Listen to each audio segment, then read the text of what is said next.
It's just 2 weeks since Nicola Sturgeon sprung her big surprise and announced she was quitting. But that already feels like the before time. A different political world where the SNP was a disciplined, on-message party, and if dissent existed, it was never spoken of in front of the children. Now in the leadership campaign, profound policy differences are on display for all to see.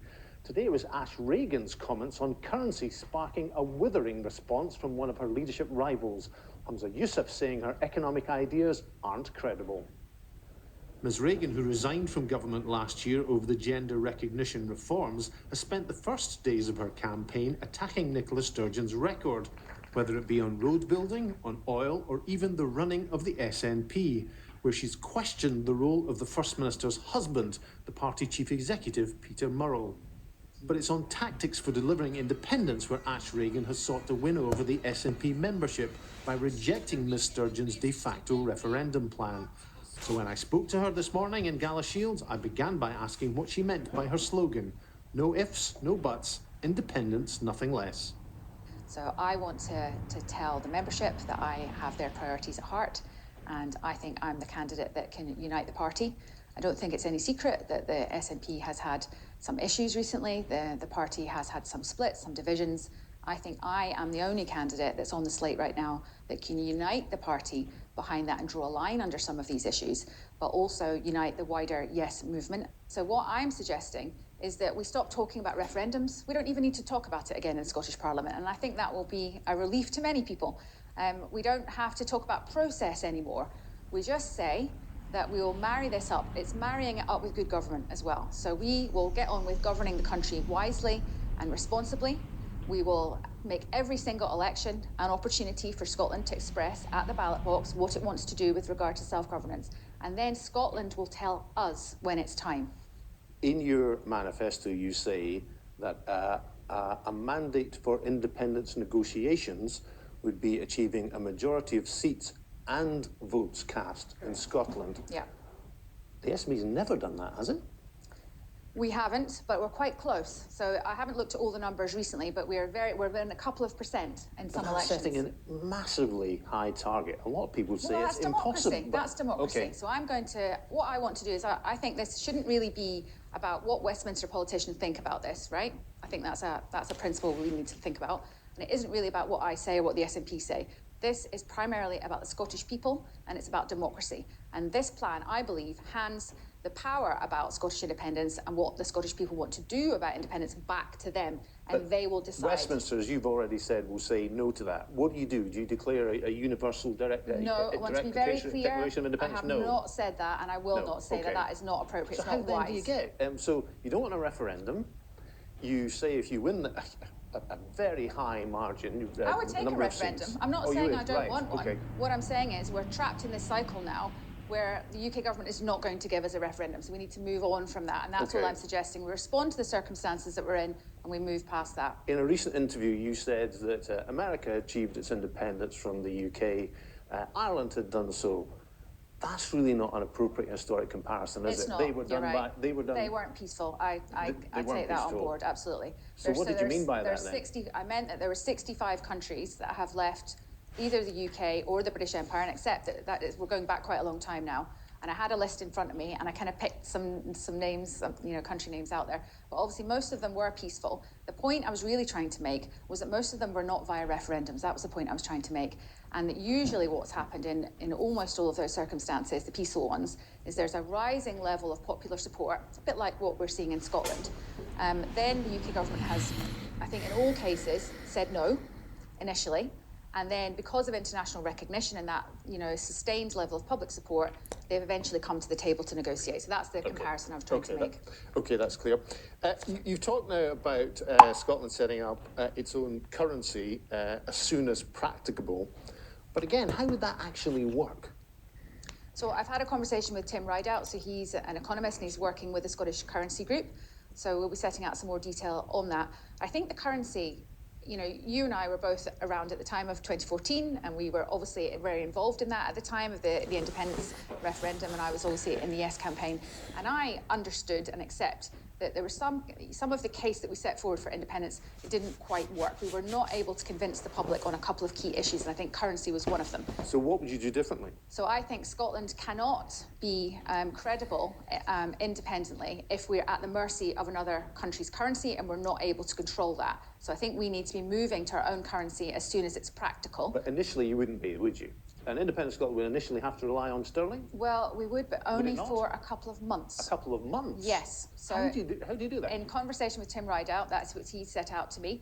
So what we would do, if I become the leader, I am going to start working on what steps we can take now while we are not independent in order to build the infrastructure which would let us move to a Scottish currency within months of becoming independent. So you're saying you would set up a central bank before Scotland became independent? Yes. Does the British Parliament even have powers to do that? Well, that's what I'm saying. I'm going to look to see what steps we can take under the devolution settlement, but I am very clear we would need to get that infrastructure in as soon as possible. I think most people would say you just can't do that under the current powers. There's a Bank of England. You can't set up your own central bank, and a central bank is crucial if you're going to have your own currency, as you say, within a couple of months. I'm going to look and see exactly what steps we can take. And you don't think there that the Bank of England, the UK government, if Scotland were independent, would just say, no, you can't do that again? Well, this is all part of the negotiations, isn't it? But my plan is that we need to start planning now for Scotland to become independent.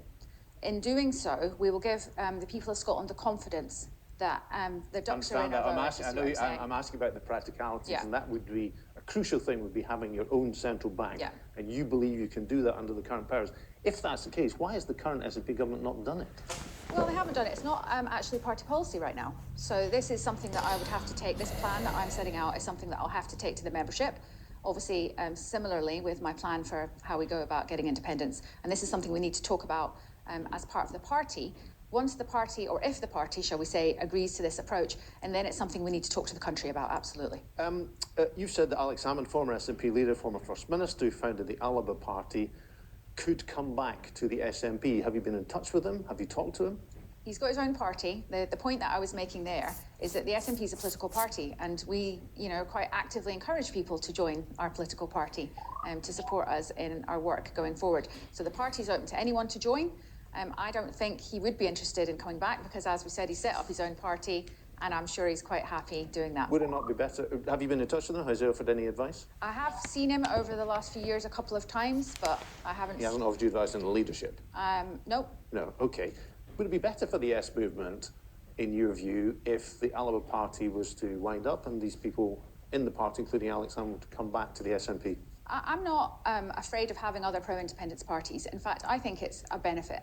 Not everyone in Scotland who wants independence, supports the SNP version of that. Some people are in the Green Party and they love being in the Green Party and they think that's the vision for an independent Scotland. And the same with ALPA. So no, I think and I've already put this message out. I think it's been well received. I'm presenting myself as the candidate that can unite the Yes movement behind us.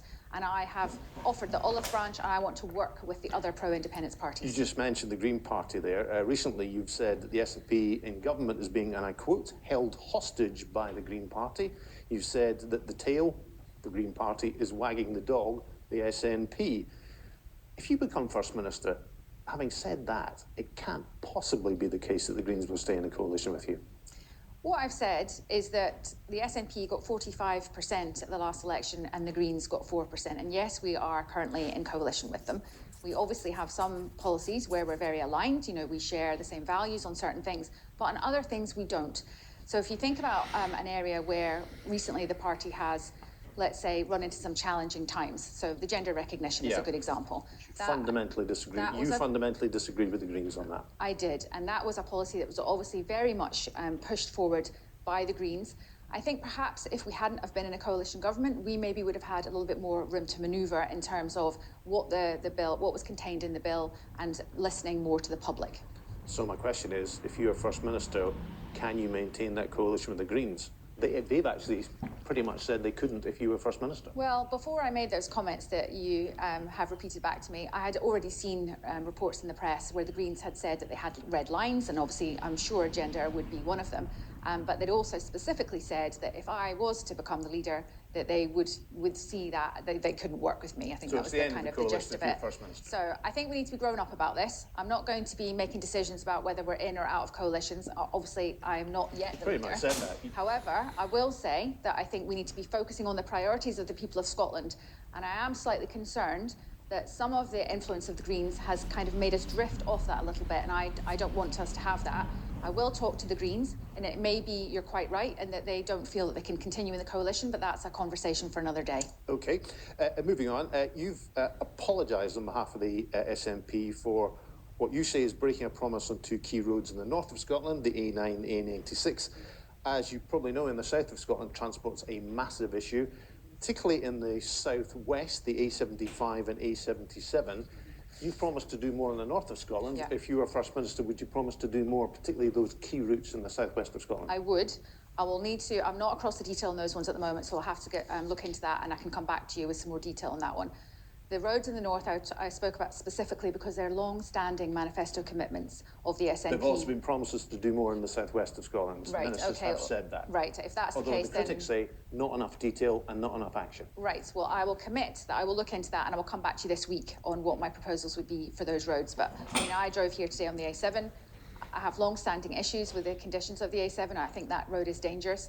You have only been a junior minister in the Scottish government, in Nicola Sturgeon's government, before you resigned. You've never been in the Scottish cabinet. Do you have enough experience to be First Minister? I believe I do.